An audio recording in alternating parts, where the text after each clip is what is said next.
मुझे ऐसा कोई गुरूर नहीं है कि मेरी जिंदगी सबके लिए मिसाल बनेगी, मगर ये हो सकता है कि कोई मायूस बच्चा किसी गुमनाम सी जगह से ताल्लुक रखता हो, वो ये पढ़े और उसे हौसला मिले, वो ये पढ़े और उसकी उम्मीद रोशन हो जाए।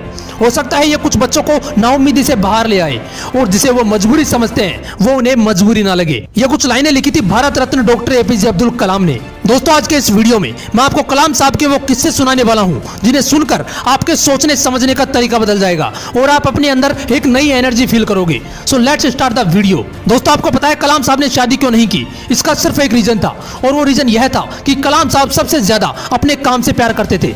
जिस दिन उनकी सगाई होनी थी उस दिन भी वो अपने काम में इतना बिजी थे कि अपनी सगाई तक भूल गए और उस दिन उन्होंने शादी ना करने का फैसला किया। उन्होंने एक इंटरव्यू में कहा था कि इंसान शादी और बच्चे अपनी सेल्फिशनेस के लिए करता है और मैं सेल्फिश नहीं होना चाहता।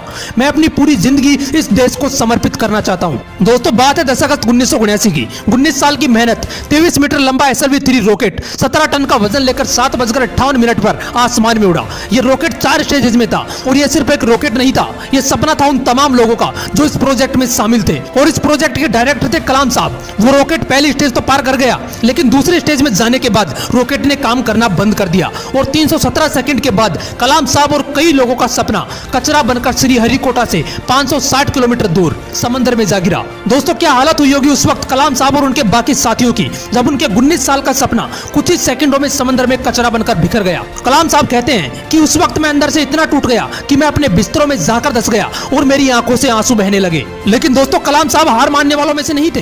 वो कहते थे कि पहाड़ की चोटी पर उतरने से पहाड़ पर चढ़ने का तजुर्बा नहीं मिलता, जिंदगी पहाड़ की चढ़ानों पर मिलती है, चोटी पर नहीं। कलाम साहब भी इसी तरह एक एक कदम आगे बढ़ाते रहे और दोस्तों, एक साल बाद 18 जुलाई 1980 सुबह 8:03 पर हिंदुस्तान का पहला सैटेलाइट रोहिणी अंतरिक्ष की ओर निकल पड़ा और अगले 2 मिनट के अंदर रोहिणी सैटेलाइट अंतरिक्ष में था। कलाम साहब ने लिखा है कि उन्होंने उस दिन अपनी जिंदगी के सबसे अहम अल्फाज अदा किए क्योंकि उस दिन उनके 20 साल की मेहनत अंतरिक्ष में थी। दोस्तों, उस दिन हमारा देश उन मुल्कों में शामिल हो गया जिनके पास खुद का सैटेलाइट लॉन्च करने की ताकत थी। ये सब हो पाया एक इंसान के मेहनत की बदौलत। दोस्तों, जब कलाम साहब को राष्ट्रपति चुना गया तो उनके स्वागत के लिए जोरों शोरों से तैयारियां की गई। राष्ट्रपति भवन को बहुत ही खूबसूरत तरीके से सजाया गया, लेकिन ये बहुत कम लोग जानते हैं कि जब कलाम साहब वहां पहुंचे तो वो सिर्फ 2 सूटकेस लेकर पहुंचे।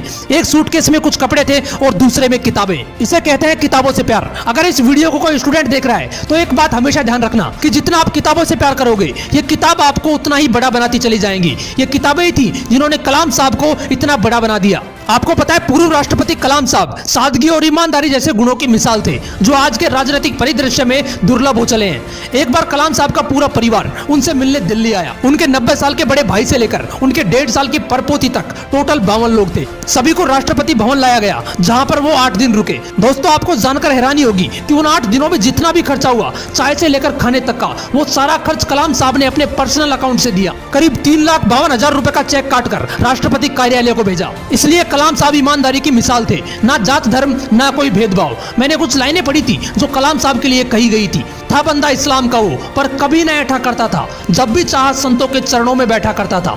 दोस्तों, कलाम साहब ने कुछ बातें कही थी जो हर व्यक्ति को अपने जीवन में उतारनी चाहिए। उन्होंने कहा था कि कोई शख्स कितना भी छोटा क्यों ना हो, उसे हौसला नहीं छोड़ना चाहिए।